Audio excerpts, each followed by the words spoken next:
Neves Knives, I'm Jared, and this is the new Miguron Pelora.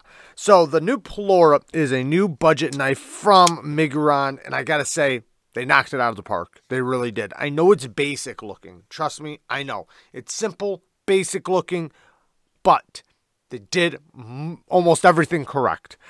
So we'll start off 14C28N, somewhat of a spear pointish blade. I would consider it a drop point because it's not perfect with the pivot. It's not perfect from spine and edge, but they're very, very close. So, but it's a drop point that works really, really good. So it's going to be very, very versatile.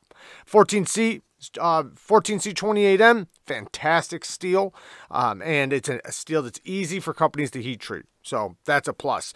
G10 scales, nice grippiness to them, and the ergonomics just melt in your hand. It is boxy, but in a good way. The clip does not get in your hand at all. Like, I barely even notice it's there, if at all. It's super comfortable. Yes, you do have this hump right here, but you can go over it if you want to really bear down, you know, very comfortably, or you can choke back and just put one finger there. Both of them are very, very comfortable. Personally, from my hand, it works great. Access to the lock bar, great access, and this thing is stupid smooth.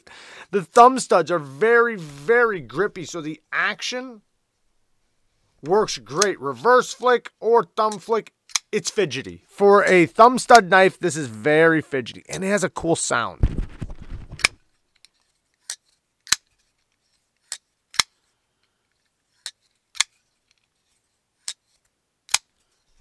It's got a nice pop to it, and you can slow roll it. And like I said, man, this thing is just damn near false shut action. And the hardware is all T8s all the way around. Very, very cool. Even on the titanium milled pocket clip. Yes, it's lowered down a little bit, but I think that's on purpose. Hopefully it's not to accept this lanyard hole, because I do not like, you know, making a clip secondary to lanyard hole. However, I think the reason why is because of your hand. When your hand is wrapped around the knife, when a clip can be right here, it can be a little bit of a hot spot, especially on certain size knives. In this case, it is great. Now, it's also going to work great in reverse grips. Just about every grip you can get into, it's going to be very, very comfortable and work amazingly well.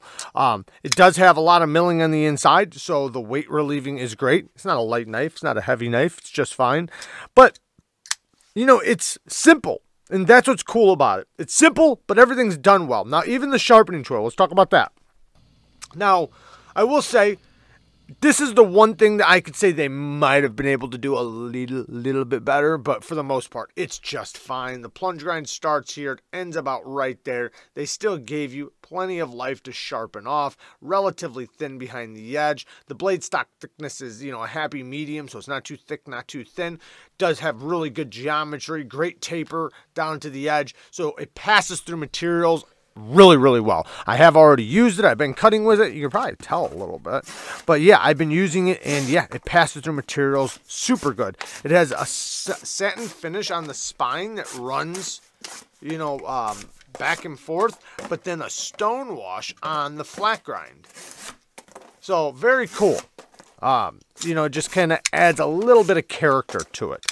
But all in all, like I said, super solid, super simple, and that's what's cool about it. It's done well, done right, works well, and as a work knife, as a tool, yeah, it works good. Now, there's nothing popping out of it that makes it different or anything like that, but it's done well. So I got to give them credit for that. So shout out to Miguron. They knocked this one out of the park, and the price is right. So love you guys. Everything will be linked down in the description. Peace.